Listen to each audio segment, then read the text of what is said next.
My class and stories. अभी हम discuss करेंगे एमबीए का एक नया topic, organisation development. Organisation development क्या होता है? मीन्स कि इसमें ऑर्गेनाइजेशन ऑलरेडी एग्जिस्ट करती है, कि ऑर्गेनाइजेशन चलती भी होती है, पहले से जो कंपनी होती है उसमें जो उसको आगे बढ़ाने के लिए, जिसे कहना चाहिए ना सिस्टम अपग्रेड। जैसे एक मोबाइल में या कंप्यूटर में होता है कि नए नए सॉफ्टवेयर आते रहते हैं और उनको अपग्रेड करा जाता रहता है जिससे कि नए फीचर्स मिल पाएँ। उसी तरीके से ऑर्गेनाइजेशन जो चलती भी होती हैं, जो रनिंग कंपनीज़ होती हैं, उनको अपग्रेड करने के लिए कुछ रिक्वायरमेंट्स होती हैं, कुछ टेक्नोलॉजी की रिक्वायरमेंट होती है, कुछ मैकेनिकल रिक्वायरमेंट होती है और कुछ उसका एडवांसमेंट के लिए जो है एचआर यानी कि उसके एम्प्लॉयज़ को एम्प्लॉयज़ की रेंज बढ़ाने के लिए करा जाता है कि एम्प्लॉयज़ और भी ज़्यादा स्किल्स आएँ और न्यू डायनेमिक फीचर्स आएँ कंपनी को चलाने के लिए। और नए नए जो मार्केट में ट्रेंड आ रहे हैं, टेक्नोलॉजिकल चेंज होते हैं, कल्चरल चेंज होते हैं और वर्किंग कंडीशन चेंज होती है, उसको ऑर्गेनाइजेशन डेवलपमेंट कहते हैं। Organization development is the act process of resulting the furthering, advancing and promoting the growth of an organization। कि ये जो ऑर्गेनाइजेशन डेवलपमेंट होता है एक एक्शन होता है, जो प्रोसेस होता है, रिज़ल्ट आगे के लिए advancement of technology, advancement of the machinery, advancement of the softwares, ये उनके लिए प्रमोट करता है growth of organisation. Development is the act and mechanism consequences the state of development with which is run the means of the advancing, promoting, growing, developing and the possibility improving the something। कि ये सब improve करने के लिए होता है कि improvement of the culture, जो वर्किंग एटमॉस्फेयर होता है उसको इम्प्रूव करने के लिए कि हमें नए टैलेंट चाहिए, नया स्किल चाहिए। मार्केट में जो है अगर कोई नया सॉफ्टवेयर आया है तो उसके लिए नया कोर्स आता है, नए कोर्स करने वाले बंदे हमें मार्केट से चाहिए जो उस काम को ईज़िली कर सकते हो। Characteristic of the organization development: a plan strategy of the organization change with the long term perspective। एक long term perspective, long term जो इसमें फ़ायदा होता है उसको करने के लिए OD always include the strategy to change the collaboration। जो वर्किंग कंडीशन होती है उसको चेंज करने के लिए होता है। OD programme emphasis way to improve the enhance performance. OD जो होता है एक प्रोग्राम होता है जो एम्फेसाइज करता है ways to improve the enhance performance, जो परफॉर्मेंस को बढ़ावा देते हैं। It reflect the system approach have been the sub group are the interlink और इंटरडिपेंडेंट, जो एक से दूसरे कनेक्टेड होते हैं, रिलेटेड होते हैं, उनको अपग्रेडमेंट करना कि सब चीज़ों में जो है इक्वली डेवलपमेंट हमारे सामने आए। Process of the organization development: organization development is the process based on the action research model that start with the real problem or need to change that has been identified। कि जो organisation का development होता है, जैसे कि अब हम एक एग्ज़ाम्पल लेते हैं कि एक सेल्स कंपनी होती है, तो सेल्स कंपनी में पहले जो सेल्स होती थी तो कस्टमर को रीच करने का एक तरीका था 15-20 साल पहले, तो उसमें एक जो पोस्ट ऑफिस का लेटर होता था उस पर लेटर लिख करके कंपनी जो है अपने कस्टमर्स को भेजती थी या फिर मैगज़ीन्स वगैरह भेजती थी या पैम्पलेट्स। लेकिन अब टेक्नोलॉजी चेंज हुई तो व्हाट्सएप और ईमेलिंग का और टेलीफोन का, ये मोबाइल का टाइमिंग आई, तो उसमें जो है ये स्ट्रेटजी चेंज हुई। इसका जो प्रॉब्लम है, process of the organisation development: integrated problem diagnosis, जो अंदर की जो हमारी जो प्रॉब्लम होती है उसको पकड़ना, जिस वजह से हम जो है कॉम्पिटिट नहीं कर पाते मार्केट के अंदर। In the first step of the management must to try find out the overview situation to find out the real problem, के एक रियल प्रॉब्लम जो हमारा कभी कभी आउटपुट अच्छा नहीं होता तो उसको प्रॉब्लम को डायग्नोस करना, पकड़ना और उसको फिर ट्रीटमेंट करना। डाटा कलेक्शन: कि डाटा कलेक्शन किस बेसिस पे, इंटरनल भी एक्सटर्नल भी हो सकता है। कि डाटा क्या है कि आज हम जो काम कर रहे हैं वो आज के दौर के हिसाब से है या नहीं है। कोई सपोज़ दैट कि अगर कोई टेलीविज़न बनाने बैठ जाए और CRTV बनाए आज की डेट में, तो वो आज की डेट में इतना डिमांड में नहीं होगा, क्योंकि अब LED, LCD और पेपर TV का टाइमिंग है। इस वजह से जो है डाटा कलेक्शन करना ज़रूरी होता। Data feedback and the confirmation: the information gathered from the second stage will be provided to task the force which can be task for evaluating the data।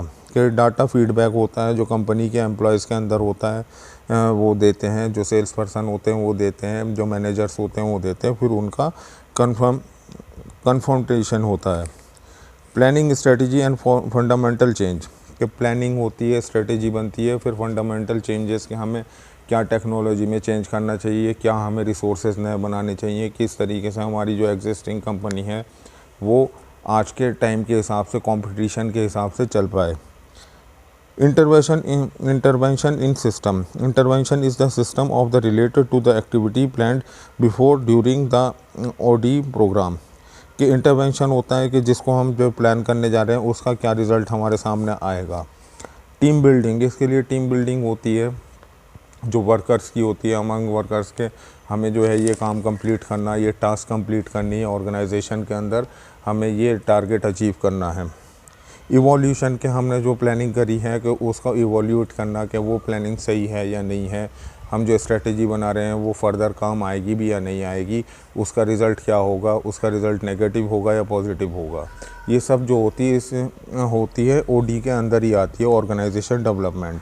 Organisation change भी इसी का part होता है basically. जो organisation development करेंगे तो कुछ change होगा। चेंज में होते हैं कुछ मॉडल्स जो कि टेक्नोलॉजिकल चेंजेस होते हैं, जो कि एचआर के चेंजेस होते हैं, एम्प्लॉयज़ के चेंजेस होते हैं, जो मोड ऑफ वर्किंग है उसमें चेंजेस होते हैं, जो हमारा काम करने का तरीका होता है उसमें चेंजेस होते हैं। इसमें एक ओडी इंटरवेंशन, मतलब ओडी इंटरवेंशन क्या होता है। OD development intervention are the organise to address the problem and enabling an organisation complete with the goal. कि ओडी यानी कि ओडी का इंटरवेंशन होता है कि हम जो काम कर रहे हैं ऑर्गेनाइज के उसको प्रॉब्लम को पकड़ने के बाद में उसको ठीक करना और फिर जो है अपने गोल को अचीव करने के लिए। सर्वे फीडबैक जो होता है, इसमें सर्वे होता है कि हम जो काम करने का तरीका है एम्प्लॉयज़ से ओपिनियन लेते हैं और टेक्नोलॉजी लेते हैं और एक्सपर्ट से ओपिनियन लेते हैं, उसका फीडबैक आता है। टीम बिल्डिंग, फिर वही टीम बिल्डिंग वाला आ गया कि टीम बिल्डिंग जो होती है वो होती है काम को, टास्क को कंप्लीट करने के लिए कुछ बंदों की टीम बन जाती है उनको करने के लिए। सेंसिटिविटी ट्रेनिंग यानी कि it is also recognise the training in the laboratory. This technique is ask the employees to communicate in the group and the purpose of the sensitivity training is to make the understand and gain knowledge so that they also feel free and the fearless.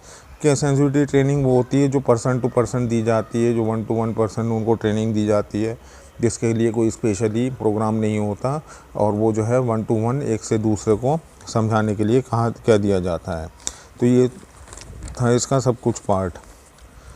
Brain storming होता है कि brain storming के किसका brain जो है ज़्यादा creative है, उस ब्रेन को उसकी एडवाइस को लिया जाता है। प्रोसेस कंसल्टेशन कि एक्सपर्ट की कंसल्टेशन ली जाती है कि जब किसी प्रोग्राम में चेंज किया जाता है या किसी नई टेक्निक को लाया जाता है।